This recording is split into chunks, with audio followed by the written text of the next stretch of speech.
Bangladeshi best পিসি প্লেয়ারের নাম যদি বলা হয় তাহলে প্রথমেই যার নাম আসবে সে হচ্ছে আমাদের অ্যাস্টার টাইম। কিন্তু বাংলাদেশি বেস্ট মুভমেন্ট মোবাইল প্লেয়ারের কথা যদি বলা হয় তাহলে হয়তো অনেকেরই নাম আসবে, যাদের মধ্যে অন্যতম একজন হচ্ছে M1NX।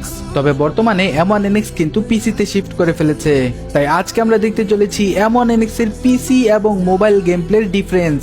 তো কিছুদিন আগে M1NX কিন্তু ইন্ডিয়ার টপ একজন প্লেয়ার টাগারুর সাথে কিন্তু মোবাইল এবং পিসি উভয়টা দিয়েই কিন্তু 1v1 ভার্সেস করে।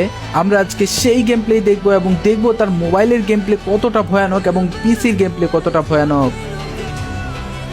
তো আমরা কিন্তু সরাসরি গেমে চলে আসলাম এবং প্রথম রাউন্ড দেখলাম টাগারু কিন্তু সেই লেভেলের একটা হিট শট দিয়ে কিন্তু রাউন্ড নিয়েছে, যেখানে M1NX কিন্তু মোবাইল দিয়ে গেম প্লে করছিল। দ্বিতীয় রাউন্ড কিন্তু ও ভাই সাব, দ্বিতীয় রাউন্ডেও কিন্তু সেই লেভেলের একটা হিট শট দিয়ে কিন্তু M1NX এর বিরুদ্ধে টাগারু কিন্তু আরো একটা রাউন্ড নিয়েছে।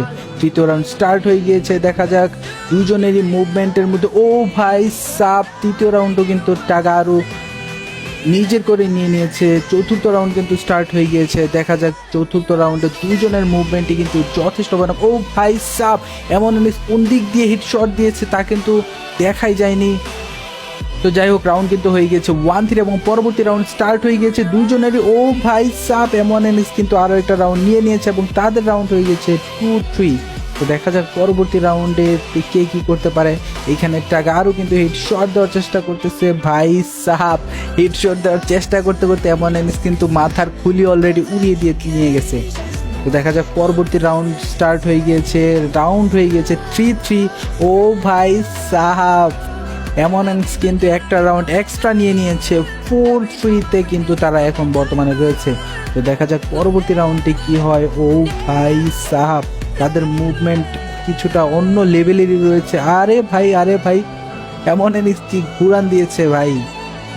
ও তাগারও কিন্তু নিজের করে আরো একটা রাউন্ড নিয়েছে এবং তাদের রাউন্ড কিন্তু হয়ে গেছে 4-4। তো দেখা যাক পরবর্তী রাউন্ডে কিরকম গেম প্লে হয়ে থাকে। ও ভাই সাহাব, পিসি প্লেয়ার কিন্তু তাগারু, সেই কারণে কিন্তু সে এক্সট্রা কিছু বেনিফিট পাচ্ছে। এবং M1NX কিন্তু মোবাইল প্লেয়ার হওয়া সত্ত্বেও ভাই কথা বলার আগেই একদম মুখের মধ্যে কিন্তু মেরে দিয়েছে M1NX এবং তাদের রাউন্ড হয়ে গিয়েছে কিন্তু 5-5। দেখা যাক পরবর্তী রাউন্ডে কি হয়। দুজনের যথেষ্ট ভাই সাহাব, তাগারু কিন্তু আরো একটা রাউন্ড নিয়েছে এবং তাদের রাউন্ড হয়ে গিয়েছে 5-6। দেখা যাক পরবর্তী রাউন্ডে কি হয়। এইখানে কিন্তু M1NX এর গেম প্লে দেখা যাচ্ছে। ও ভাই সাহাব, এইভাবে কিন্তু M1NX 5-7-এ কিন্তু তাগারুর কাছে মোবাইল দিয়ে কিন্তু হেরে যায়। তো এবার আমরা দেখতে চলেছি M1NX এর পিসি দিয়ে গেম প্লে কিরকম হয়।